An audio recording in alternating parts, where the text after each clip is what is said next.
Okay, I would like to show you an example from this game, from this book, that is quite interesting because generally this kind of treatment that you will see happening to black was Kasparov doing it to other players, and to see him falling in the same thing is kind of interesting.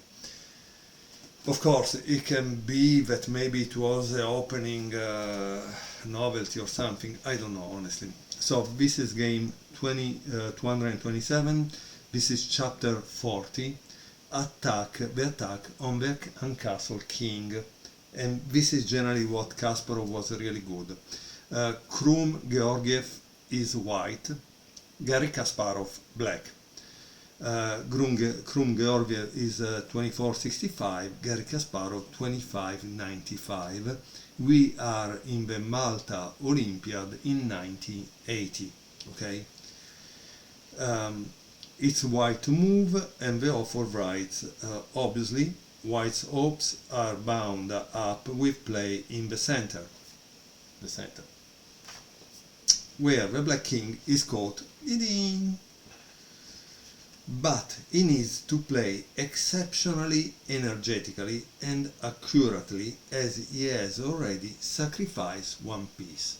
So if we see the material, no, there is 1, 2, 3, 4, 1, 2, 3. Wow, white is down one piece against Kasparov, a young Kasparov that obviously was a beast, because he was really amazing as a calculator, and really a strong player, right? So what do you think white played in this position? He played knight takes e6, boom. There is no time to prepare this blow. If he would have tried with queen h3, then black would have played b3 and everything would have blown up. Okay, f takes e6, and now queen h3. Why? Because you attack here, you have this, so you have some kind of attack, right? On another square, the queen would be attacked with tempo, like on queen g4. No, there would be king f7, f5, knight takes e5, attacking g4. I'm showing the line, just pointing the pieces, because you need to visualize at least a couple of moves ahead. It's a good exercise. King f7, obviously defending e6, f5, attacking because he wants to open the line, right? So he can attack that. Bishop e4. Clearly, I think this came out from it seems a Sicilian, so it's interesting. Let's see what happened. Bishop e4. And here the author analyzed many other replies. There are 3 different lines that black could have played, but it seems they don't work. Okay. F takes e6, eventually buy the book and you will able to read them, okay? Here black plays this, but if he plays this, there is a move that refutes it, that is bishop d3, okay? So king g8, queen b3, wow, bishop takes c2, as you can see Kasparov is a beast. Queen takes c2. It seems that instead of queen c2, e takes d6 was an easier win for white. Queen takes c2. King takes c2. Knight takes e5. e7. Bishop takes e. Bishop takes e.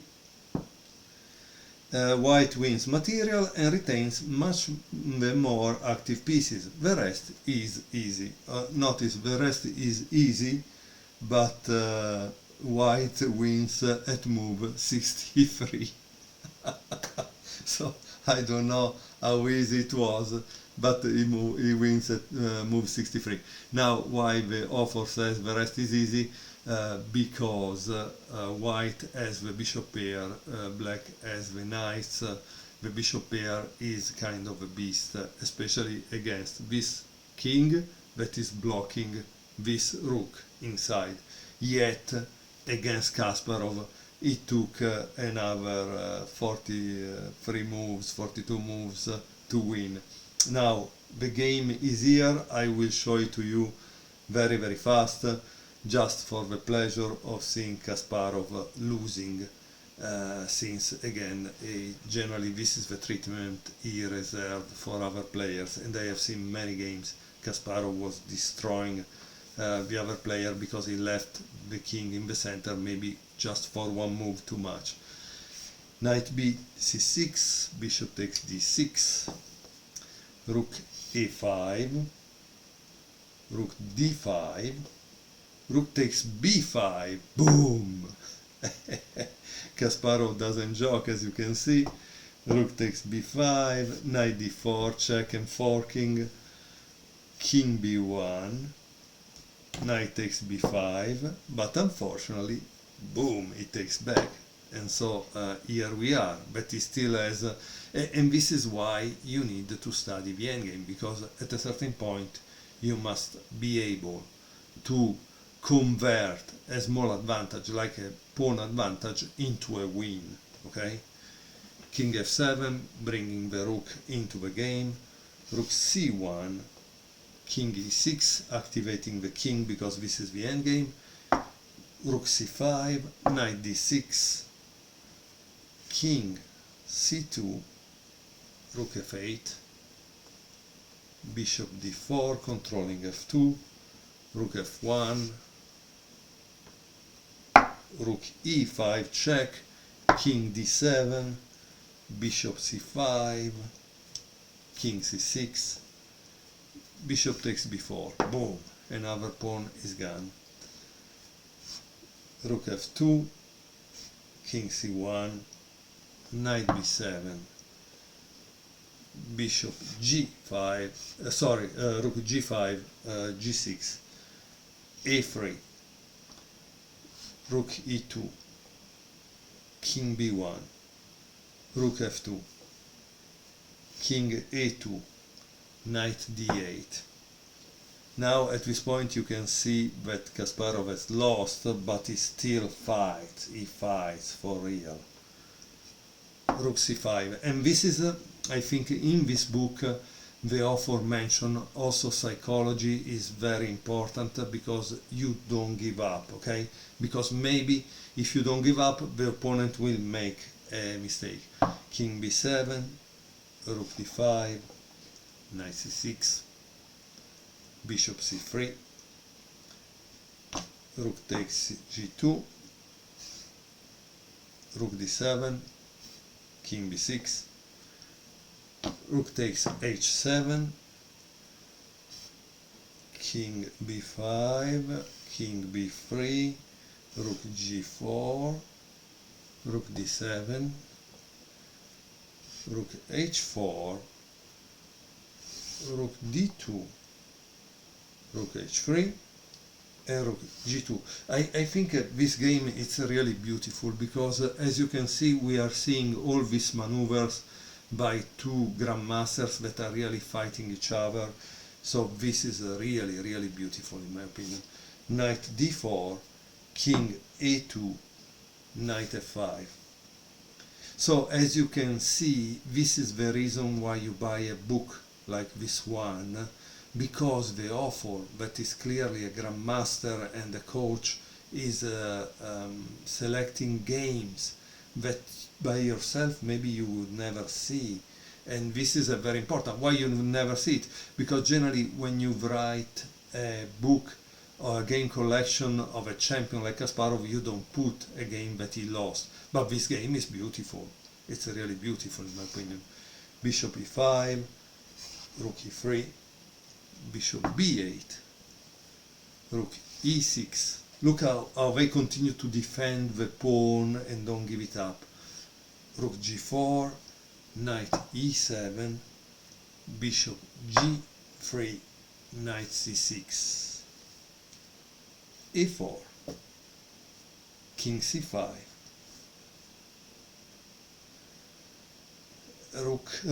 king a3, rook f6, b3, king d5, rook g5 check, king e4,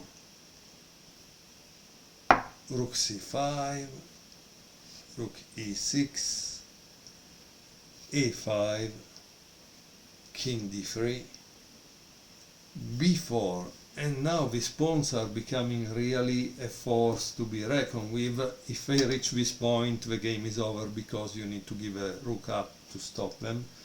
So let's see what happens. Knight d4.